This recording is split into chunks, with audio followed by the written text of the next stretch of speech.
Good morning, good afternoon, and good evening, and welcome to the Southrn Magic Podcast. I'm your host, Matt, and tonight I am joined by David and Will, and also we have a very special guest we're very excited to have, Andrew Upton, who is a local Alabama Magic player and had a very good finish at the Denver RC over the weekend. So say hi, y'all. He probably had the best finish out of anyone in the South, probably, right? Oh, with Chandler. Chandler was originally from Troy, and he squeaked in at 8th. Yeah, he squeaked in at 8th. Okay, I think best one in. He moved to Atlanta recently, I think. Also, I appreciate the shout out, but like special guest is a stretch. Hey, come on! You're special to us, and you are a guest on the show. So as far as I'm concerned, you meet the parameters. As far as the viewers know, you're very special. Mm-hmm. So yeah. Did Chandler end up winning it, or was he at least made top 8, didn't he? Yeah, he squeaked in at 11-2-1. He intentionally drew the last round. He needed Jody Keith and I think one other person to lose, to squeak in on breakers. But he lost in the quarters. Matt, I don't know if you knew this, but you know that we have those playmats or whatever that we gave out. David actually gave the playmat out in what is it? You gave it day 1 or day 2 to that guy? Day 2. Yes, day 2. So day 2. Yeah, you can tell the story since it was your guy. So, first off, big shout out to the winner, Min Win. I played him day 1. He whooped me. He was the only Rhino player to actually beat me in that tournament, and I dare say he was the most enjoyable game of person that I've ever played Magic with in a competitive tournament. He was very thoughtful. He was funny, we both had a good time the whole time we were playing, even though he was kicking the crap out of me. I still felt like they were good games. And he was he's if you guys didn't know, he's a fan of the podcast. He followed me basically right. He followed us basically right as soon as we had left the table because I was playing with the Southrn Magic podcast. And when I got back with him in day 2, I talked to him. He was X and 2 going into the last round, and yeah, he got there and ended up winning the whole thing. So right before he actually made it to top 8, I got a chance to say, hey, congratulate him, and just tell him how much of a wonderful player I thought he was, and gave him the first ever Southrn Magic playmat that we had ever given out. So if you're listening to this, man, you have the very first public release Southrn Magic playmat, and you deserve it, dude. The playmats are good luck. I couldn't be happier for you for winning this whole thing, and I hope that you have a fabulous career outside of this, and you do amazingly at the Pro Tour, and you do amazingly at Worlds. Give you all the love, show you all the support. No, we love that. That is awesome. That's very cool that he's such an enjoyable person and so nice and very good at the game. You don't really see a ton. Well, you know what? I'll have to say, I did not have a bad experience with any of the matches that I played in Denver. I think everybody that I played was pretty much a good sport.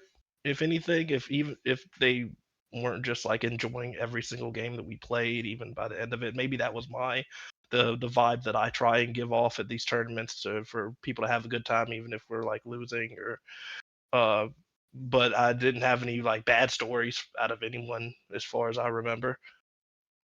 I caused a lot of bad stories. I have a funny story in the legacy side of it that I'll get into if we have time. But yeah, no, definitely. Yeah. So for everyone listening, if you're listening to this on the weekend of when it's being recorded, last weekend was Regional Championship Denver presented by DreamHack. I guess that's the Laughing Dragon. Hosted by Laughing Dragon, but I guess when you presented in quotation by DreamHack, because they technically did present it. Yeah, I really had no idea. They presented it. Laughing Dragon ran it. Yeah, they presented the website to register, I guess. Yeah, Yeah, but anyway, it was the regional championship, and I was not able to get in to the championship. I played in It's like 'cause you're one. bad. Yeah, I Yeah. had some No, I had some bad moments over the Yeah, weekend, deep. but I tried one LCQ and did not get there, so I was like, okay, I'm just going to play on the 10K on Sunday and just play Legacy on Saturday. So I still had an enjoyable weekend. But all y'all, especially Andrew, Andrew and David had really good finishes at the end of the event. So why don't y'all? Yeah, no. David had the same record. Just about, I was about to say Oh, y'all end up I with the think we same. end. We had Yeah, the we did same end record. up with the same record because we both dropped the last round at X and 5. Oh, Yeah, we excuse me. did. Even Okay. We did. Yeah. I thought it was different. Excuse me. No, well, we started no. off like at the end of day 1. I was X and 2, Right. and Will was X and 3, right? maybe that was Yeah. what I was confused about. And Was then maybe you I was found your kryptonite card apparently. Mhm. yeah. So That's why the title of this podcast is "Ban Murktide Regent." Because that the card Murktide Regent single-handedly kept me out of the Pro Tour. do you want me Probably to make the thumbnail like total clickbait with like the Murktide Regent with like a cancel sign around Oh it? yeah, Can you Like- make it I with, want like, Mangucci Murktide- to listen to this podcast. I want him to hear this. so why don't we just go around the table and just kind of talk about our experience. I'm going to exclude myself from this because I want to hear about the thing that the viewers probably actually care No, about. you were there. is No, the- you were there too. I want to hear about Legacy and all that because we talked about competitive formats. So I want to hear about the cool Legacy decks you played against. Yeah, no, I will. I'll kind of save mine for like the dessert. You wanna go- Then I think. Okay, we'll do a circle and then couple round to you. So Andrew, I think we'll start with you since you had the deepest run out of everybody. So we Freaking kill and had a feature match too. and was on Yeah, features. Freaking Yeah. awesome. Yeah. Oh yeah. X and O going into round 8, get the feature match and the wheels fall off. So it was absolutely excellent. I think it was kind of wild playing someone that was from Troy, someone else from like Southern Alabama. In the feature match area in Denver, I remember Chandler told me, I called my father. I told him I was playing a guy from Dothan. We were both undefeated in Denver, and it was just wild that happened, especially in a 1,300 player tournament. Yeah, overall, I did a fair amount of testing against specifically Murktide to find like an effective strategy. I dodged it the entire tournament. I didn't play Murktide once. Though I did have to play against opposing I Murktides wish. just out of Rhinos. I played against Rhinos 3 times and was 3-0 against them in the mirror match, which You're was better. nice. You're better. David Yeah, is I think seething right now. Really, I think it was really just like the strategy I took. Except for one match, I literally just do more Cascaders than my opponent.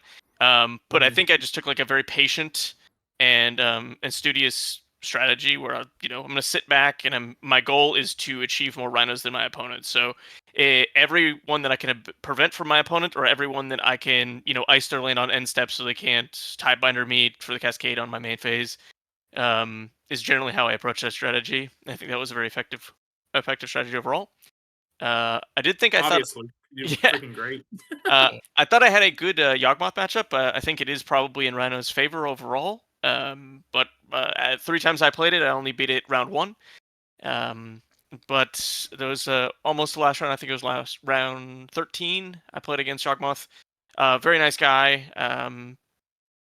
Unfortunately, it was just game 3.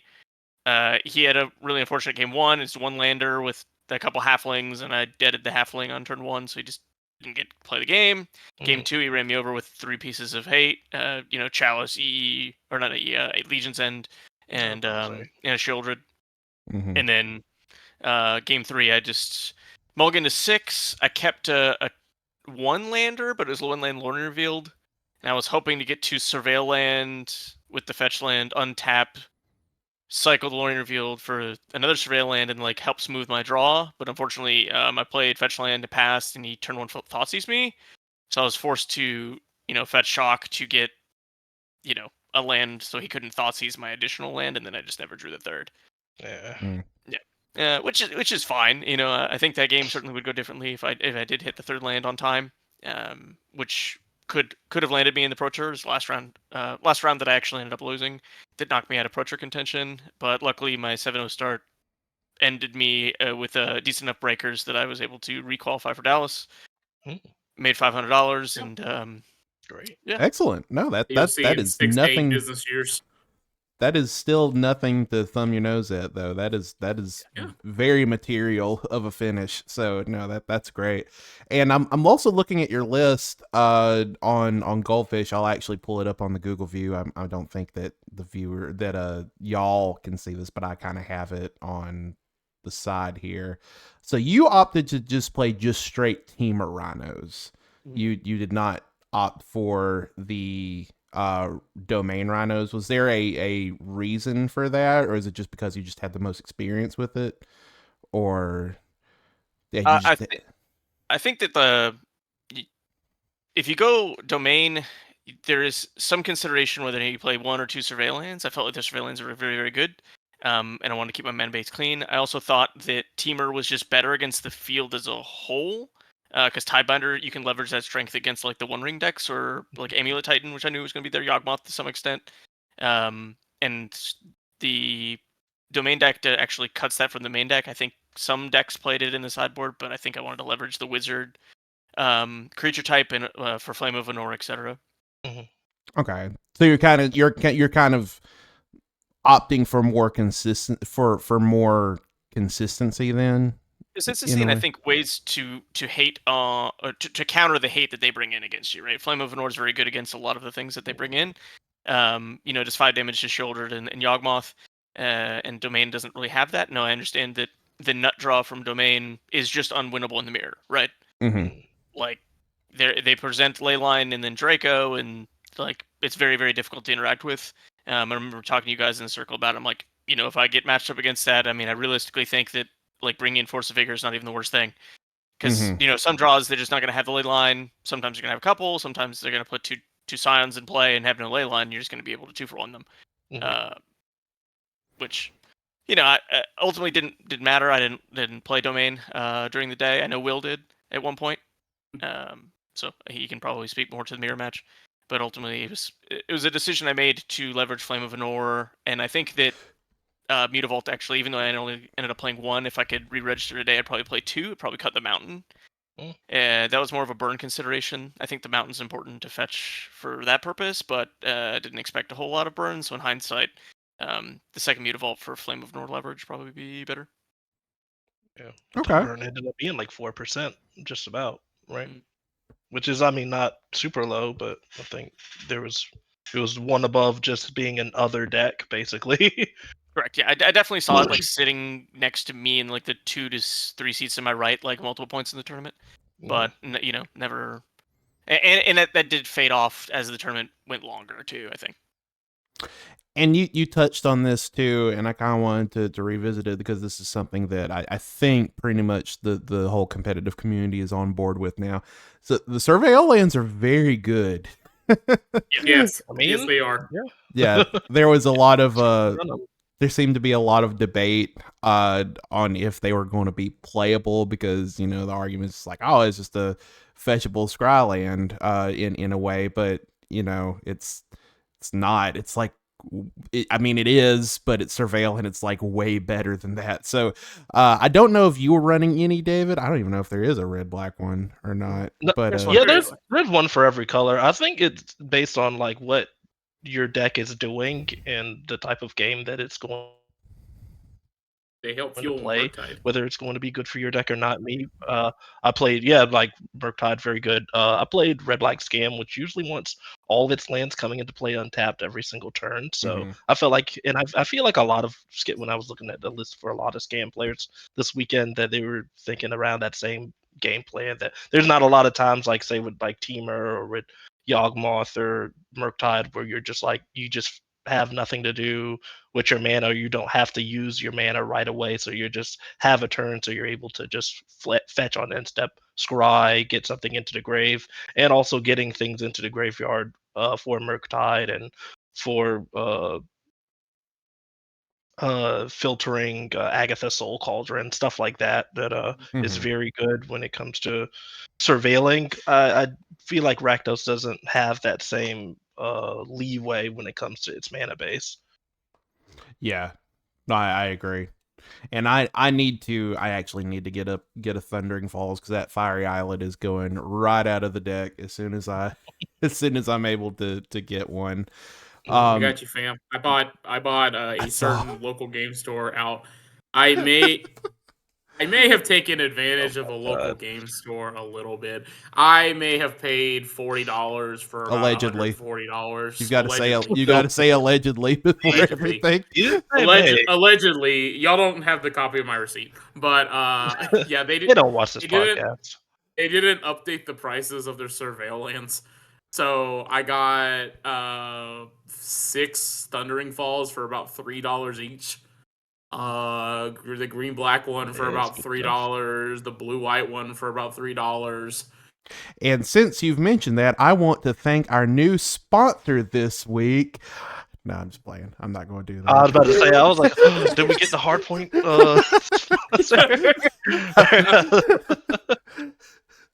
That was good. I was trying Yeah. to see if you were going to have a heart attack because they were the sponsors No. or something. So good. Cut this out. Cut Never this out. again. It's so great.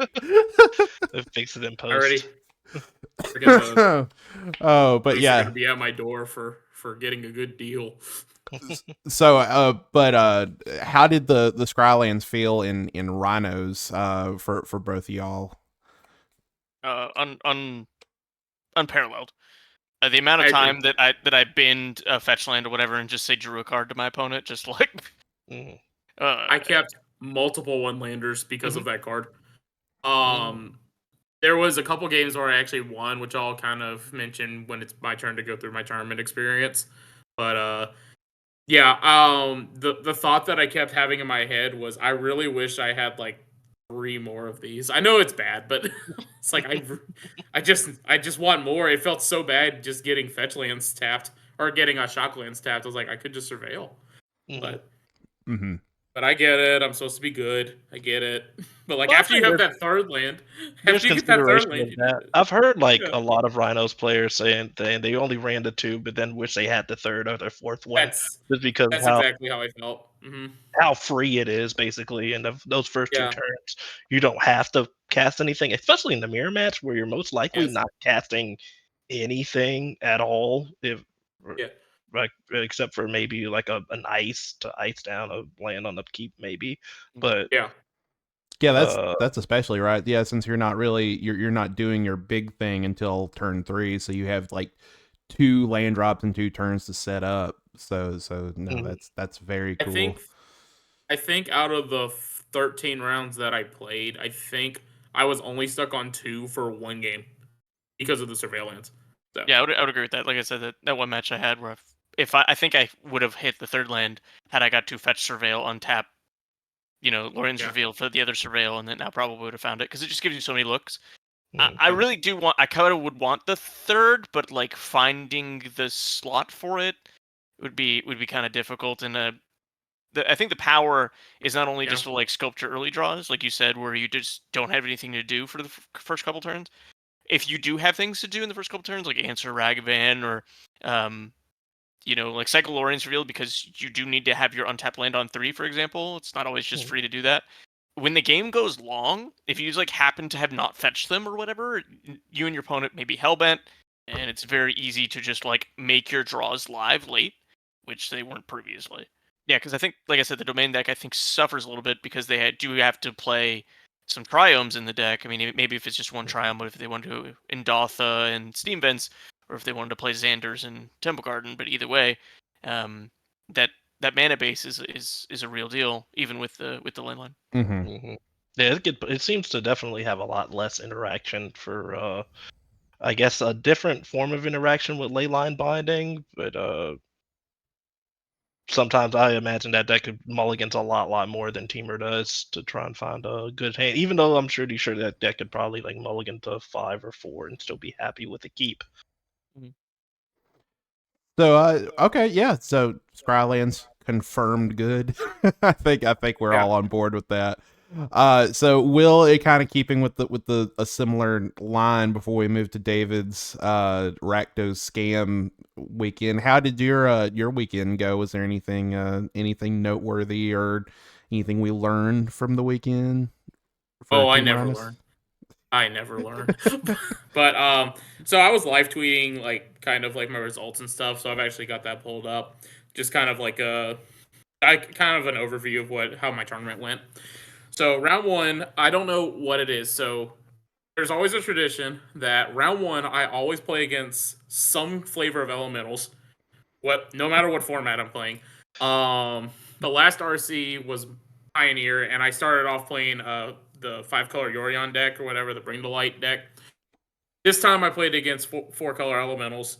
But they were let's see.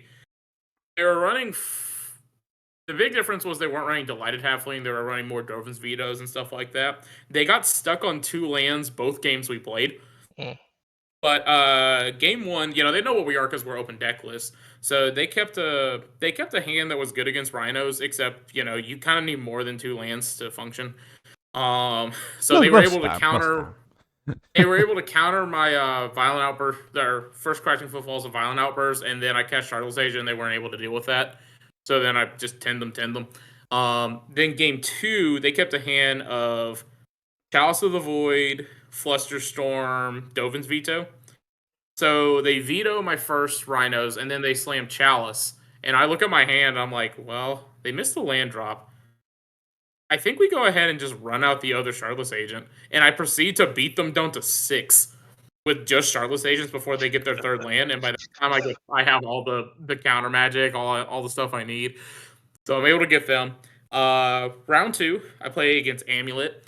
Amulet's doing some weird stuff now. They're splashing red now for Storm's Wrath, which is deal 4 to everything, I think. Yeah. Creature Planeswalkers. Yep, creature or Planeswalkers, which is pretty good against the Rhinos.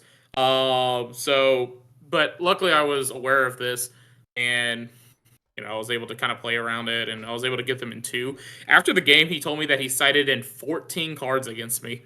It's like, oh, that's a lot for your Rhinos matchup. I kind of wanted to know what the 15th card was. Like, what did you not put in against me? Is their matchup that bad that they have to board in 14 cards? So, I don't think it was, but do you know how good Tashana's Tiebinder is against that deck? Oh, fair. Yeah, very good. Like, kind of... Interesting point to call out, Will. Like you said, there's some of them are playing the Storm's Wrath, and I think listeners would find this kind of valuable. I played 2 Titan decks in the course of a tournament. One was Amina Body, of Apex fame. Yeah. Interestingly, the list I played earlier today did not play Storm's Wrath in the sideboard and actually cut the Force of Negations out of the deck. But when I played against Amin, I actually left the Force of Negations in the deck. I was just gonna previously leverage the Tie Binders to answer 1 ring when that was relevant against the previous opponent. But when Storm's Wrath was in, I think it's worth it to keep the forces in, even though that basically every Titan's plan, even against Rhinos, is to bring in Defense Grid. Yeah. So I think because it's just the Wrath, it's probably just better to do, because you can always pitch cast Force to counter the sorcery, and then pay the 3 just with mana. Yeah. No, that's a good point. I think people see Defense Grid, they're like, okay, well, counterspells just don't do anything now. Where that's not necessarily true. In Legacy, they do a lot more. It's very important to understand that, like, even with sideboard guides, it says like, okay, Amulet, this is your plan. Well, it's going to vary, especially in open deck lists where you know for sure like what people are bringing in or what do they have to tech against you. It's important to know, hey, my strategy may need to change from opponent to opponent based on the cards that they may be bringing in against me. Mm-hmm. That's very true. That's a thing that I think a lot of people who build sideboard guides aren't super used to. I had to do that myself in a tournament against when I did play against Murktide. He had he sideboarded 2 Cryptic Coats, the new 3 mana blue. The new True Name Nemesis. That card's so cool. It was very good. It beat besides Murktide Regent, that card also like ruined my weekend. But I don't usually board in K commands for that matchup. But when I saw that card, I was like, yeah, that card's actually really, really good. So I did actually sideboard them in against my plan. Well, since you've already kind of brought up your weekend, why don't we transition to you? Why don't you give a breakdown of your weekend with Rakdos Scam then, and your newfound hate that you've had? Murktide Regent made me lose my hair. Just letting y'all know. On Bulge stressing out about that card. No, That's okay. I thought okay, it was buddy. probably day one was the best record that I had that weekend. Going into that tournament, I from the look of RC Gant the weekend before, I definitely saw that Rhinos and Yawgmoth were on a pretty big rise. So I knew that Rakdos was going to be kind of an underdog for that tournament. I thought about doing different stuff, changing up the deck a little bit, even considered Death Shadow going into the tournament. But at the end of the day, I ended up the real tech for my deck was 2 Croxus, Titan of Death Shadow, or Titan of Death. What's it called? Death's Hunger? Death's Hunger? Titan of make you discard a card. Yeah. Which I like, funny enough, was probably the best card against a Rhinos matchup. And every time I saw Croxa against that matchup, I pretty much won that. So I felt like that was the way that I kind of got an edge up by like running 2 and making sure that I hit him against that matchup. And it worked out super well in testing, worked out amazingly in the tournament. Only lost to, again, the one Rhino player, the winner of the whole shebang, and one Yawgmoth player as well. Yawgmoth was kind of a tough one that I needed to figure out, and I was against Curse Totem for a long time in my sideboard just because I didn't think that was super conducive to the play style of the deck and what I actually wanted to do to beat that deck, because I felt like you really need to be able to beat Grist and beat Agatha Soul Cauldron in order to beat Yawgmoth. Matt has a comment about Curse Totem. Yeah, I do. I'll save my comments for when it's my. I ended up finding a little room. I found room for one, and it did come up. It did win me a game against the. I played against 2 Yawgmoth and lost to one in day 1 and won against it later on in day 1. And then I've played against 3 Rhinos players, losing to 1, winning against 1 the first day and 1 the second day. Was it Teamer or was it Rainbow? All Teamer. To bring up the domain deck, I knew about the domain do deck going in and the whole strategy with Leyline of the Guild Pack and Sign of Draco. And after a while of wondering what I was going to do for that matchup if they get it, I just accepted that if they get it on the battlefield, then I'm just going to go to game 2. Like, there's just no clean answer for it. I think Andrew and we were actually texting, and I think I sent Andrew a list for Rhinos, and I go, "What's our plan for this?" And he goes, "That's probably not real." He said it's not real. Is this real? Find it. There's so many, and I have a testing team that I've practiced with for these tournaments, and there's so many times where the new decks come up and people are so ready to write them off because of like all of the negative things they do. Which, granted, like I feel like 90% of like deck ideas, like it's probably fine, but it's not good enough for competitive Magic and to actually break out. Their reaction to the Leyline of the Guild Pack deck was kind of like the same reaction that I got from when Amalia started getting big in Pioneer for the RC in Atlanta. And I was like, hey, I don't know, we probably should prepare for this deck, right? And so many people are ready to write it off, maybe because there's not a lot of data behind it.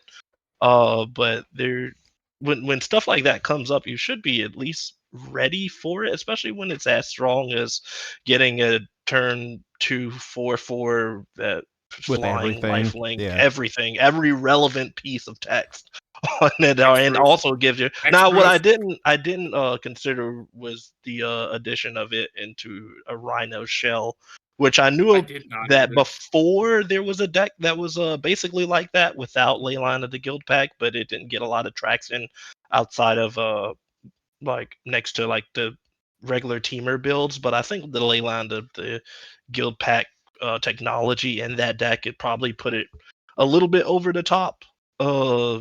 Having pretty much two unbeatable cards between Crashing Footfalls and those two cards, like it's probably like super hard. Excuse me, super hard for most decks to deal with, especially in this meta. Mm-hmm. Yeah, We'll LSV say, talked about it good. a little bit. Mm. Like he got a round one feature match, and they did like a little post match interview. He and I think a couple of his other testing mates, like I think it was Ellen Bogan, Andrew Ellenbogen that played Mhm. it. I'm not 100% sure, as well as LSV, but they like Friday night at 4:35 or something, like deck lists are due at 5 p.m. Like made that decision to play the Rhinos deck because they were just not on the domain list until they were convinced it was real. So like I think looking at it just as a deck list is kind of hard to see, and then until you like put it in a play. Mhm. And even the commentators commented on that to some extent. It's like, oh, that's what they're doing. Okay, this is powerful. My initial thought was just like this ley line. If you just draw it late, it's just a mulligan. But it is also a blue card that pitches to all the blue cards, right? Yep. And Yeah, I think which I think a that's lot of something I people kind of took for overlooked. granted, Oh yeah, or didn't quite. I don't think because I know I didn't see the writing on the wall when it came to that. That hey, you're able to just pitch it to subtlety, and pitch it to force of negation, and your uh, endurance, and any of the pitch elementals, which made its stock go up probably like a ton when It's a good building card. that deck. Plus, it's Stormcrow. So Yeah, it's that's why I was thinking it's the Stormcrow argument for Legacy, just for that card. It's like, oh, it pitches to all your evoke spells basically, and you run Force of Vigor in the sideboard too, which it pitches to that too because it's green. So it is a universal Swiss Army knife when it comes to the pitch cards, which is really good in Modern right now, which I guess is something people are still getting used to. I ended up playing against two decks that played the ley line, and so I played against Domain, and when they started with that on the field, it felt real gross. They were able to play a Scion. I did have a Boseiju to get rid of it, but I did have to play a Boseiju on that target. I think though they only saw it in one of our three games, but let me tell you, it felt really powerful. And then against Rhinos, they just never played it. So like I really didn't have too much experience with it. It kind of just gummed up their hand after a little bit. They also have a weird sideboard plan because they actually have sideboard plans for Rhinos. They bring in Draenith Magistrate. They bring in Draenith Magistrate, and some of them, which I thought was kind of hot, was they bring in 4 Territorial Kavus to play around Chalice of the Void. So you just cascade into your Territorial Kavu. Yeah, they won the 10K on Sunday with that list. Yeah, it's very good, very innovative because it's. I don't know if the Sunday list was open deck list or not. It but shouldn't have been. Yeah, if it was, it is very interesting because if you like look at your opponent's sideboard and they just have this transformational sideboard, do you even bring in Chalice? Like you bring in engineered explosives because it does like more expensively answer Kavu, but it doesn't cleanly answer like it does Rhinos. And then do you even bring in Chalice? Because if you do, it's not particularly good. Yeah. It's funny. I think I did a similar thing when the Pioneer deck Geoform was legal, where it had the combo where you play the Geomancer or Geological Appraiser and then flip into your Eldritch Evolution, the Eldritch Evolution, and get that. And a lot of times, like people would that deck was fair. Oh yeah, that deck was nuts. But they would just counter the combo or counter a way to for you to play multiple spells. And the way that I chose to play around that is by playing like stuff like Narset in the sideboard. So when I cascade, I'm actually cascading into a real card instead of like this empty combo. Oh well, I'm trying to think of. Oh yeah, my I I wanna say one thing. I went back. I checked the text messages. I apologize, Andrew. I was the one that said I don't think this deck is good. No, You said I don't think having a card that's basically a mulligan is good. Maybe I'm wrong, and I said, yeah, I think it's cool. I just don't think it's good. And then we didn't talk about it again. Screenshot that and send that to me. That's the thumbnail. Oh my god! I love it. He just brought it up. It's just like somebody said it was bad. I don't know who it was.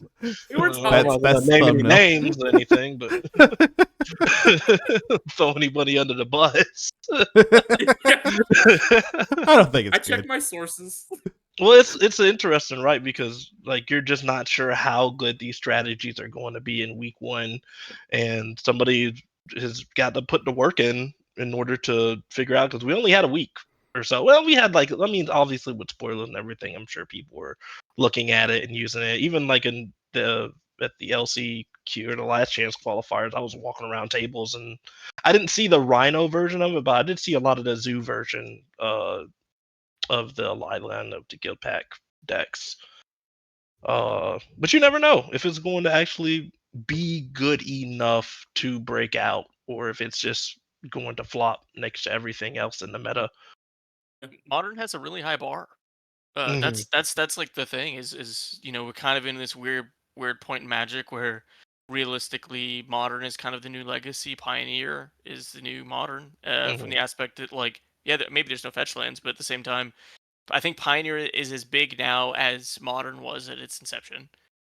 So we really do have a lot of stuff, especially with Modern having as many free spells as it does. It really does kind of feel like Legacy a lot more. Oh yeah, in a lot of I more feel achievable that ways. wholeheartedly, and I feel like they should dig into that more instead of like trying to nerf everything else to be on the same power level as it used to be. Like hopefully with Modern Horizons 3, they actually up the power level. When rotation happens. Just print force yeah. days in the format and just unban everything, and everything's good.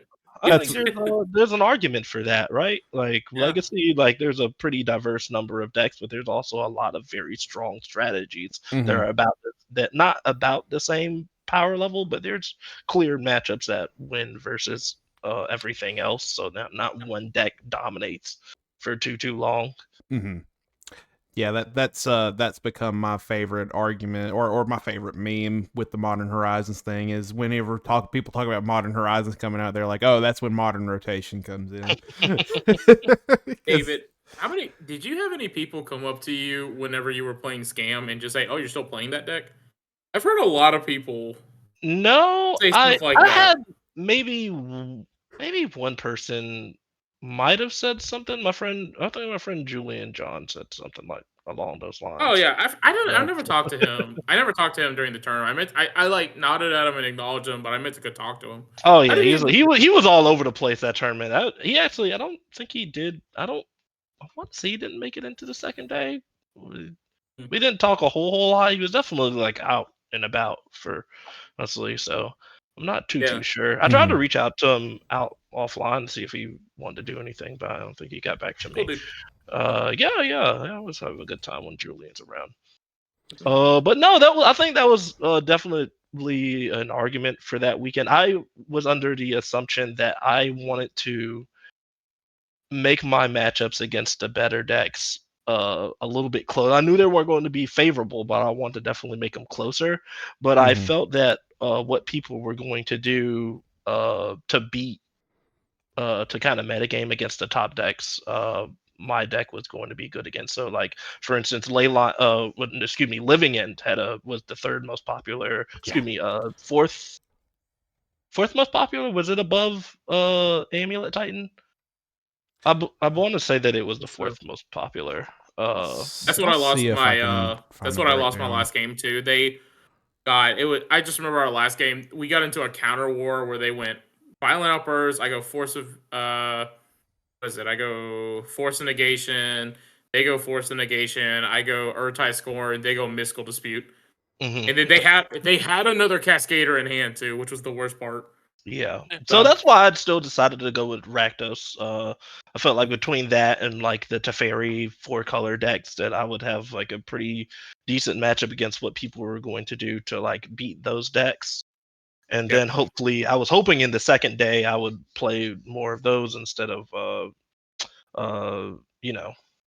Red Murktide and Murktide accessories.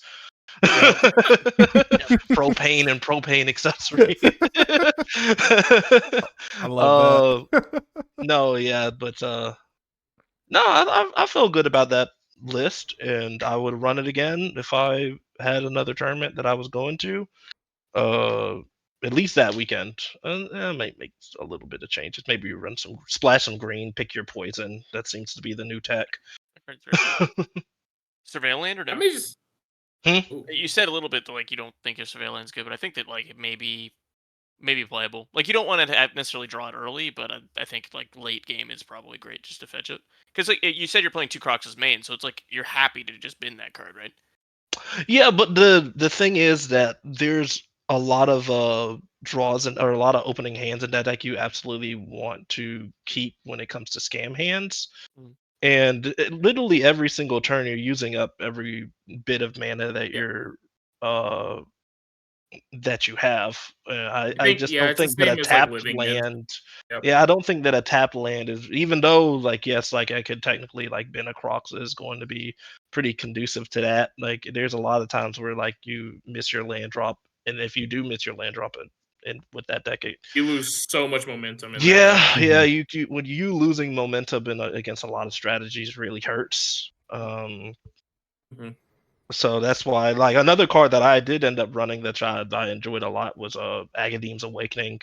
There were several. I think there were 3 games where I casted Agadeem's Awakening and got back at least 2 cards from it. On top of it just being an untapped land or just a card to pitch with Grief if I needed to scam out a card on turn 1. Because as long as you have like one untapped source with a scam hand, then you're usually keeping those.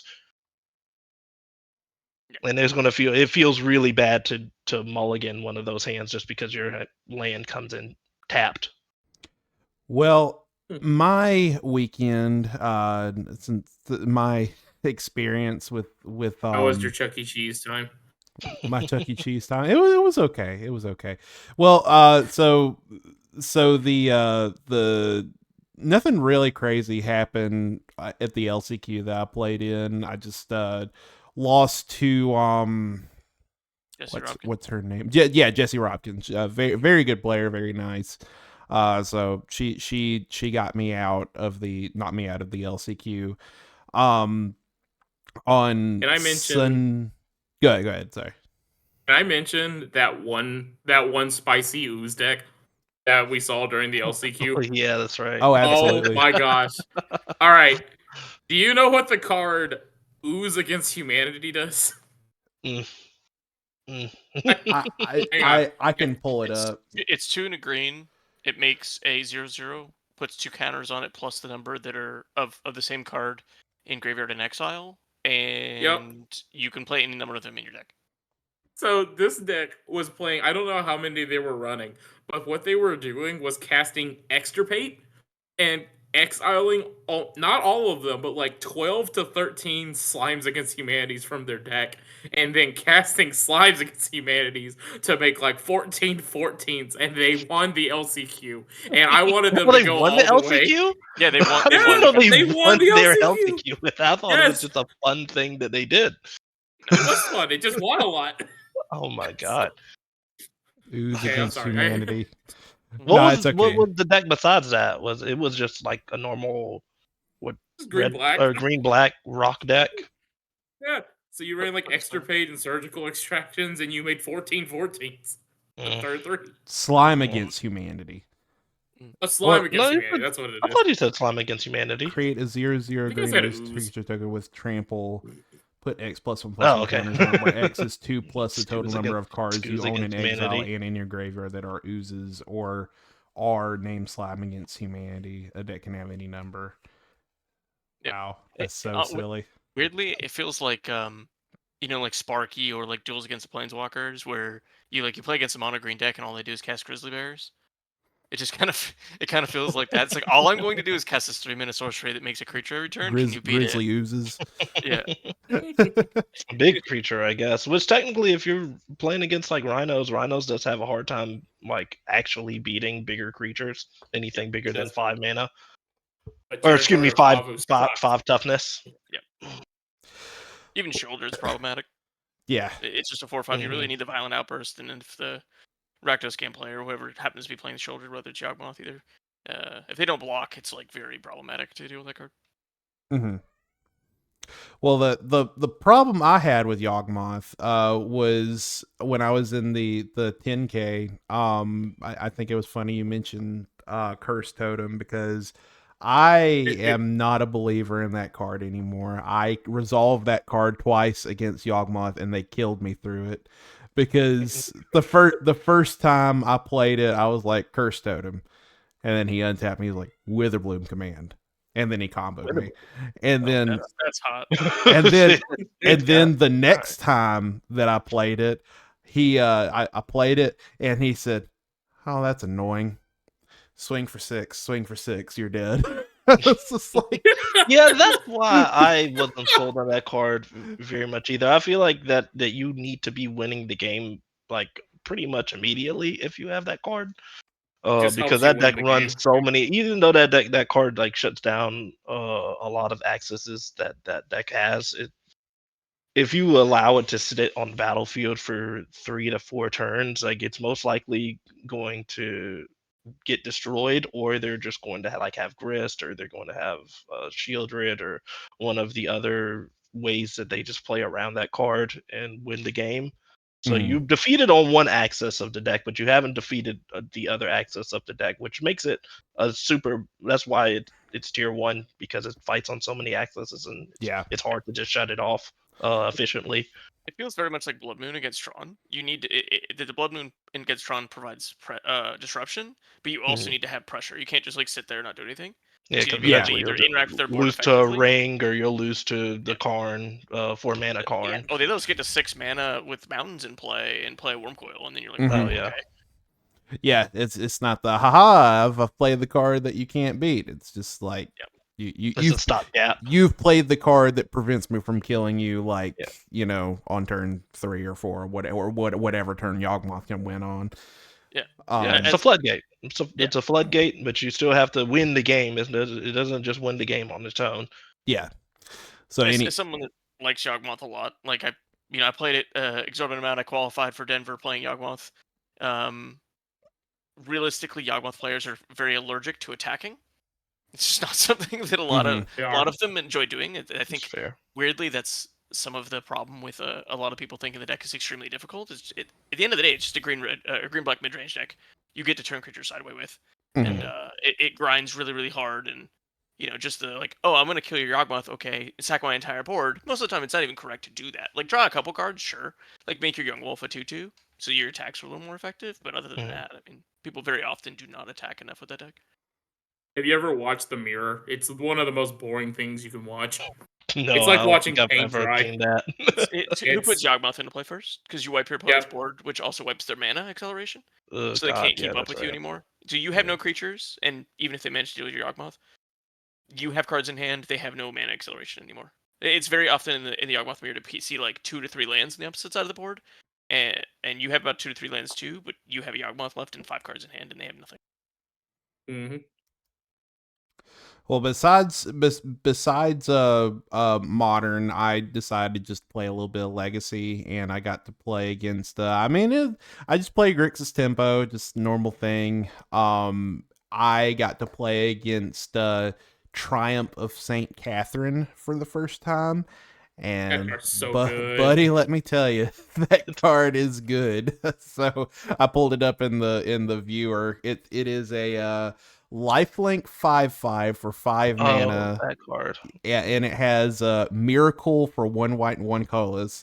And when its thing is, when it dies, you exile it and the top 6 cards of your library in a face down pile. If you do, shuffle that pile and put it back on top of your library.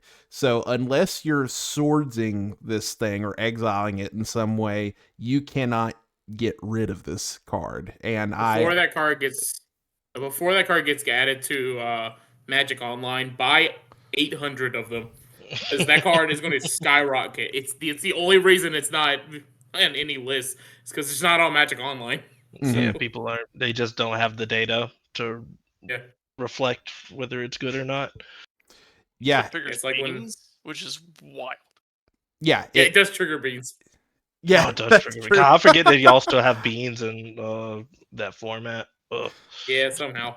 Yeah, and God forbid you have other copies of it in your top 6 cards, because it's just this. It's a non-legendary 5/5 you can just keep playing. It is crazy.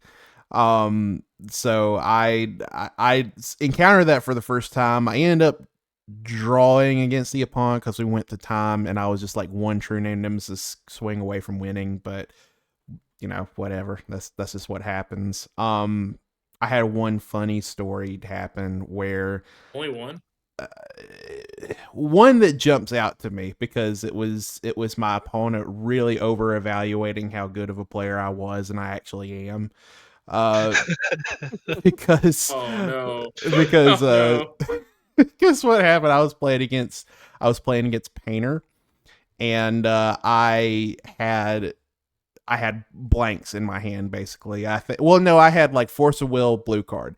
I got to a point in the game where I was playing against Painter, and he had a Painter in play, and I was like, okay, cool. I can just counter the Grindstone if he plays it. And he had I had an opportunity to counter the Painter, but I didn't, because I was like, I can just counter the Grindstone when it comes down. I can draw a bolt for the Painter. And but the thing is, he had a Urza Saga in play, and I had completely forgotten that he could just go and get the Grindstone with Urza Saga, and I can't do anything about it. So he gets to the point where he ticks his thing up to 3, and I was at this point, I was just about ready to scoop up my cards because I was just looking at my cards in hand. I had nothing. And he ticked it up to 3, and he put the trigger on the stack, and he was like, I don't know what you can have in your hand. You might have a bolt or something. I don't know. And so he went and got something that was not Grindstone. I was like, oh my gosh, thank you. Whereas if he had just gone for it, I was just completely dead. So that was funny. Out of curiosity, what color do you name with Painter? I think it was red. I think most of the time. No, maybe it was blue. I think isn't it always blue because they play red? They played Power Blast. I think it was blue then. Okay. I'm just seeing if your Force of Will is shut off or not, because it makes all cards in all zones, right? Yeah. So if he names non-blue, you can't pitch cast Force anymore. Yeah, no, it was just a wrong call on my part, just to not counter the Painter. So yeah, no, I definitely should have just countered the Painter and then, proceed from there. But I ended up winning it. Beyond that, Legacy's still really fun. I got to play against Orcish Bowman. I only played against Bean Soup once, and it was a really fun game. We ended up going pretty long. I died to a Terminus off the top. So good for you. Yeah. How many cards did they draw with their Terminus? 1. He only ever had 1 in play. So, but still feels really bad. But yeah, no, I had a fun weekend just kind of goofing around. I'm glad everybody here had a pretty successful weekend. And I think that I know Andrew, David, myself, Drew with the podcast. I know we're all qualified for Dallas, so we're looking forward to running it back in Dallas, and we'll be good sure for to. y'all. And you'll get there. You're going to end up going. You're going to end up going. Are you? No, you're up winning. You're missing out on the one tomorrow, though. Yeah, but Grandma's turning 81, so we're going to go gamble. So I'll ask the craps player if I roll a 12 if I queue for the RC. So, see how that just goes. Have one invite. I mean, after this season, they're just handing out invites if you just have a pulse, pretty much. So, yeah, you gotta get those numbers up, right? Yeah. Yeah. As for Okay, so- standard, that's the format, right? But we still have another whole set release, I think, before that. Yeah, Is you have there? Thunder Junction. Yeah. Thunder Oh, Junction, I Thunder think. Junction. God, I feel like this set just came out. Man, Yeah, these well, sets just come back to Thunder back. Magic. Ugh. Yep. Is it going to like when does it come out like very close to the RC date like this one? Because that was a big stress on me. I don't think so. Let me look at it. Yeah, this I was think it's basically like, release weekend for Denver, but I think God, the this Pro Tour is in April, if I'm correct, in Seattle, and that's Pro Tour Thunder Junction. Mhm. And I know Thunder that the Junction RC's comes out April 19th. So yeah, you'll have a month and a half. Is it Thunder okay. Junction? Because all I'm getting is ads for a Utah park. If I was Googling that. Outlaws of Thunder Junction. Outlaws of Thunder Junction. Okay. Dude, that would be a great. I just That would be a those great that are in the land park. cycle. Utah. Outlaws of Thunder Junction. Okay, all right. It is set to release April 19th. So yeah, 2 months from today, basically. Mhm. So that'll be fun.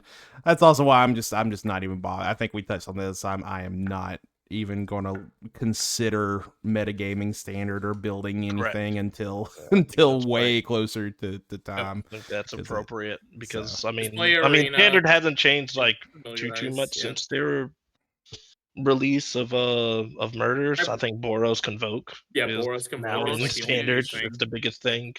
I kind of like the new blue-white deck. It's like kind of like Boros, yeah. but it's Yeah. got Cryptic Coat in it, and it plays the new Yep. case of the thatch bird of some kind, something like that. Yeah, the white one. Not a white one. Right. I think It's a blue one. It makes a clue Boros. token, and then you can. Oh. If you have 3 artifacts, you can pay 3 mana. It makes an artifact a 4/4 bird. Okay. Oh, So what's Interesting. the big pull towards that instead of I guess just to be tempo oriented and have access to It's no got more bigger lives. legs. You can grind more. Yeah. You're playing the Zoetic, whatever, the new Running with Scissors card.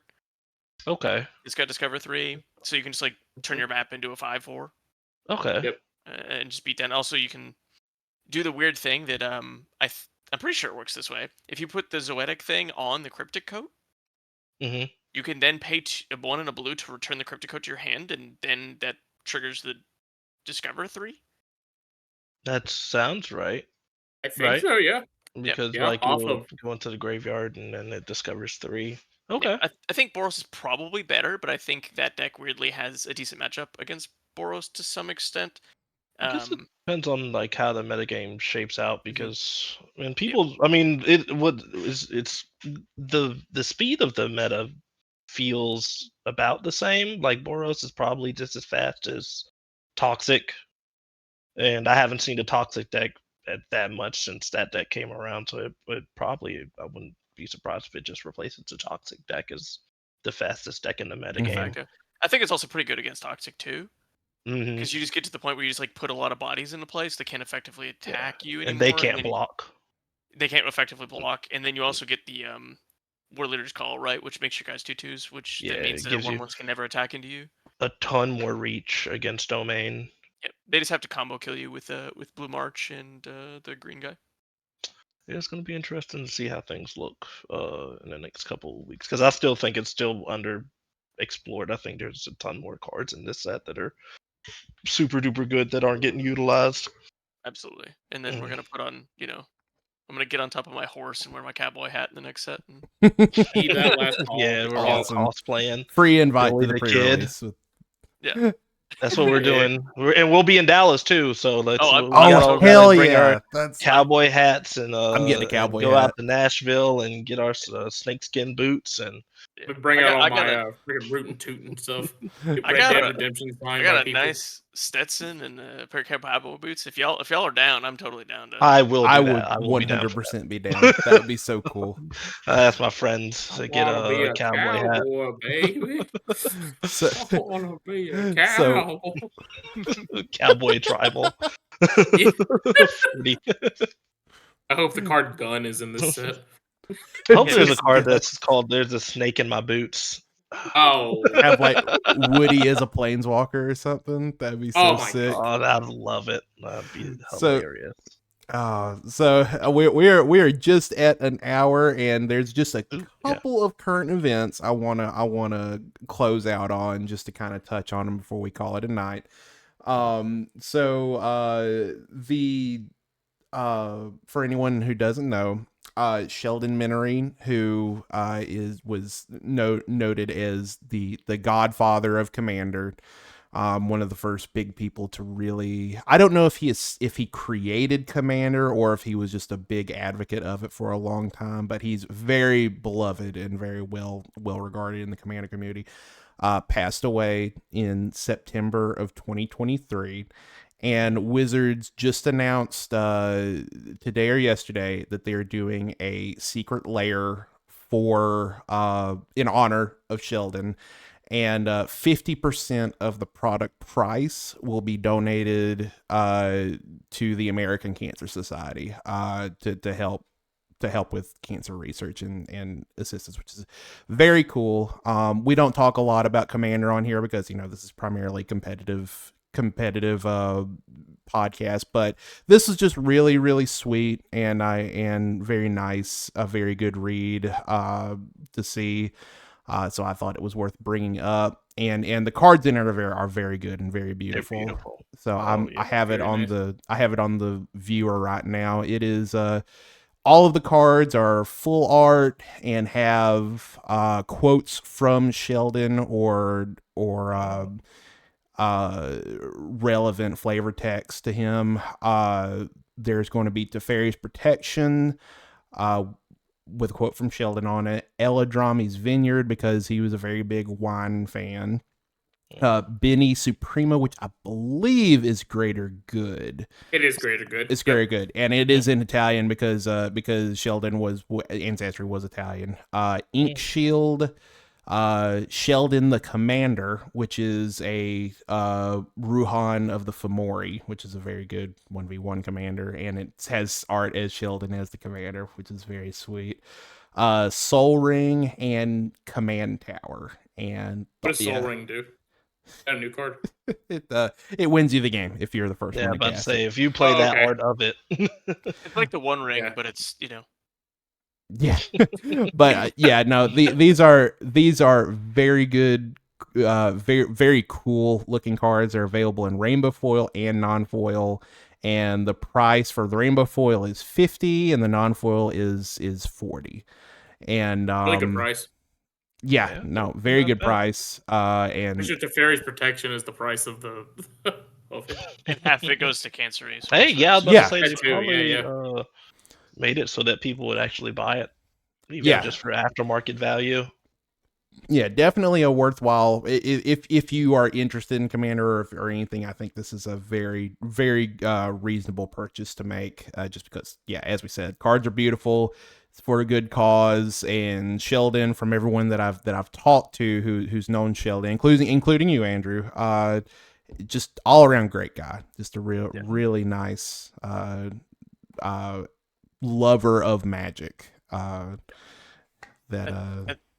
think an important call out is he's not just even commander too. Even though I think the story in this might be fake news, but from what I remember hearing at Armada Games when I lived in Tampa for a period of time, which was one of his stores he frequented, I think he developed Commander or EDH at the time with a couple of his buddies when he was in the Army Reserves, and I think he was stationed in Alaska, and then he brought it back, and then one of his other notable things he was kind of famous for, he was a level 5 judge, judged for a very, very long time. I think there's a famous picture of like Kai Buddha playing Brian Kibler with Sheldon judging behind it. Oh, that's cool. Yeah, I didn't he's know a- that. He became a judge emeritus, basically, which you basically retired from being a level 5 and stopped doing events, but you never stop being a judge at that point once you get to that level. Mhm. I think there's very God, few how judge could 5s you? in the world ever.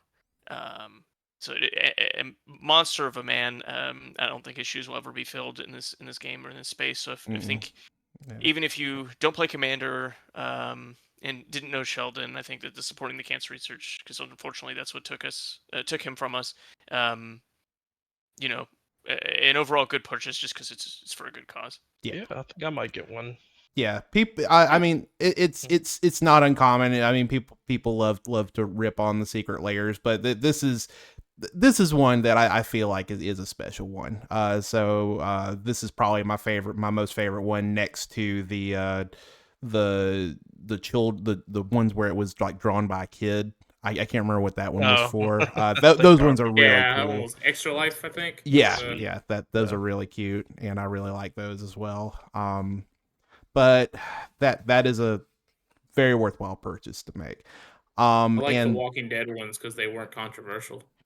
yeah, the most acceptable one. And Yeah. the last bit that we'll go over, unless there's anything anybody else wants to touch on before we wrap. If you've I want listened to to touch your this, forehead. my Get goodness. hey, get out of here. God, oh God. Jesus. I know it's still fresh, but all right. The last thing we'll talk about, if you've listened to this far, so it's kind of like a little treat to you. There is a Murders at Karlov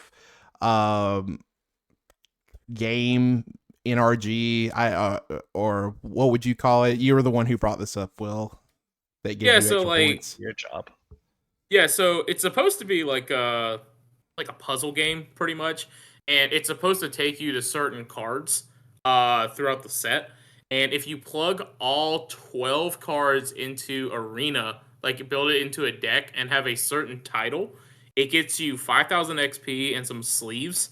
And I know it's going to be a lot of work, but I think we're just going to link the deck list. Yeah, we're just going to link the deck list Lame. at the bottom and just let y'all plug that in. You don't have to own the cards. It just has to be on a list. And the title is, I think it's The Way is Open. So you put that in, and then you title the deck that way, and then you get 5,000 XP and some sleeves. That's really cool. So It better be Yeah, cool. so I'm- all you arena grinders. I'm Yeah, it gets you 5 levels, which will most likely get you around 2 to 3 packs. So it's free stuff. So I know that we're going a little bit long, but I just wanted to touch on this. I am going to be so glad when this set is old news, because I'm tired of all the murder jokes. Do you remember the murder joke over the weekend? Oh, God. My But opponent I thought that forgot someone about actually that. died. I did too. Did you see Yeah. you hear my reaction? Yeah. When they came up? So at Oh the my they event, literally, yeah, go ahead. I think it was round 2 or round 3. They were literally like, "Your attention," and then they just pause and it says, "There has been a murder at RC Denver," and everyone was like, "Oh God!" And they go, "Our beloved Lord Skitter has been murdered," and we all went, They just kept walking. It was so tilting to me because I was super concerned because it was in the middle of a regular announcement, and then they're just like also in the most somber term ever too. Yeah, The most somber tone to take everybody the whole atmosphere of the crowd changed when he was like, "I'm sorry to say this, but." He said Lord Skitter. I thought he said Lauren Skitters or Lauren Yeah. something. So I was like confused about like who it was for a second, and then it was just like, yeah, Lord Skitters has been murdered at RC Denver. I'm like, oh shit! It was And then as he kept going, it's just like, if you find the murderer, like again, the card Lord Skitters, by the way, like if you're not from like what wild, well, he's not even from this set. Yeah. Like How the hell is he Roosevelt getting Raiders. murdered in the lore? Whatever. He All right. skittered too hard. yeah, he not skittered funny. all the way, into Ravnica. Ravnica from Eldraine, I guess, or whatever. But it was very bad. I don't know. It was a very It was bad in taste. poor I felt like taste, they could have done that a little bit better. You don't see the shrine? I had Did to not try. see the It was shrine, over by the actually. prize wall. They had like little candles and set up, and like you could like donate to like the wife of Lord Skitter or whatever. And there was like they took tape and then did a chalk outline of a rat on the floor. What does that mean? What was that for? Did he go towards something Man. useful, or was it a raffle? What the hell? I don't think they ever announced it. I They don't know. didn't. They just It's- said that. They just was said be on the lookout. it was kind of like the Rip Pants episode of SpongeBob where he pretends to drown. It was just like, okay, that's too far. That's a little too far. They should have sang Yeah, a song. at and the everybody end to make walks it better. away Yeah. upset. Oh man. Well, this has been a very fun episode. Is there anything y'all want to touch on before we wrap, or anything y'all want to discuss? I'd like to give y'all my my 50-page dissertation of why Murktide Regent should be banned. Yeah, Okay. it was supposed to be a PowerPoint presentation. So It do it was. next week. I didn't have it all together. But if you would like it, I will definitely plug it. I really wanted to get follow our OnlyFans for OnlyFans for Yeah. burning Murktide. I was so upset that like after my third time of losing against Murktide Regent, I like walk over to these guys at the table and they just have like Murktide Regent on the back of some cheap card. Those are and mine. They like hand it to me and I just start ripping them in half as one by one. It helped. It was a little cathartic. It helped me a little bit. You went Tasmanian Devil on those things. Oh Yeah, god! artist Who's the for, artist? Who's Murktide the Regent artist was name? there, too. Louis Lucas Savati Cassiano, I think. or something Cassiano. like I that. was like giving him the bird across. I the wanted to table get a 'cause the picture of artist you was just there. flicking them off. Oh god! You just walk up You to just- him and you just get right in his face. You're like, I hate everything you stand for and your entire bloodline. It wouldn't hurt so Sign much that if I one didn't first. have like 5 answers for that. I feel like that's Yeah, if the- only whenever Scam had an you answer to play to that each card, one. you just Crazy. never find the answer to it ever. Yep. And you only have like a turn to do so. Yep. Ugh. It makes all the answers in your it surgically it invisibly surgically extracts all of your terminates. Exactly. That's why it needs to be banned. Even in Because Legacy there's and whatnot, like you just play that and like you're losing on the game and you just play an 8-8 and they're just like, oh, I can't answer. It's like, yep, you're dead. Yep. So it's Yeah, two swings flying usually. is worse than Grimon. Because that deck, I mean, Grimon Angler used to be like really good. And is it still good? No. I mean, In Pauper, yeah. in Pauper it is. Remember, that was the best. Simultaneous, no. No. Yo, That we're was all like- I mean, sad about it. Apparently, modern playable. Was it Colin Roundtree was playing Lutri, and I think had like Murktide Regent, What? Grimag Angler, Tassiger. Oh, that's Oh my Oh, god! What? No, I have not seen that list. Yeah, That it was on sounds camera. It was awesome. on camera. I think round 1 or 2, something like Did that. he get his invite to the PT with that? Let me check. I forget real what quick. place he plays pretty high with that Lutri deck. But at a certain point, you're just like playing cards with that are kind of like They're redundant. like replacement level, like opt and consider like almost the same. Yeah, thing. dude. So they kind of just feels like a Grixis control not- deck. Not Colin Roundtree. Good old Lutri in my. That would just add tilt factor when they have the Force of Will. Like, the one. One of. You found the one. Oh They man. have Force, and then they force you back, and then they daze you. I would turn into Morton Salt. Just turn into a freaking salt cube. The salt pillar.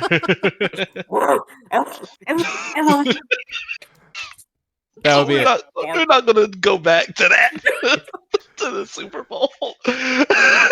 Oh yeah, Okay. watch I've never Collins laughed. Mullen. Oh, was it Colin? Oh, it was Collins Collins Mullins. Oh my god. 6-3. Yeah. Okay.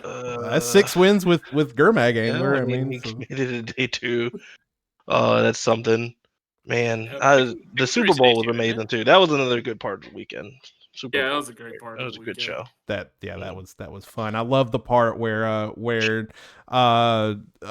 he opened the football up at the very end of the game after the Chiefs won and proposed to Taylor Swift on camera while a F-15 fighter, Yeah, you know, but it's not rigged. thing. It's not Yeah. rigged though.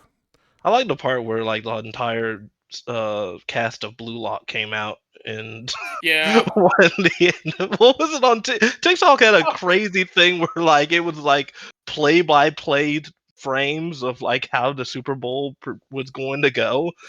Usher was gonna come out, spoil JJK, and then Blue Lock was gonna come in retaliation and beat the Chiefs. In the What third quarter arc of the anime. What if I told you that he was playing So stupid. Murktide Regent at home? Oh, was it Tombstalker? He's playing Tombstalker. That's why I was Yes! telling them the Tombstalker. We have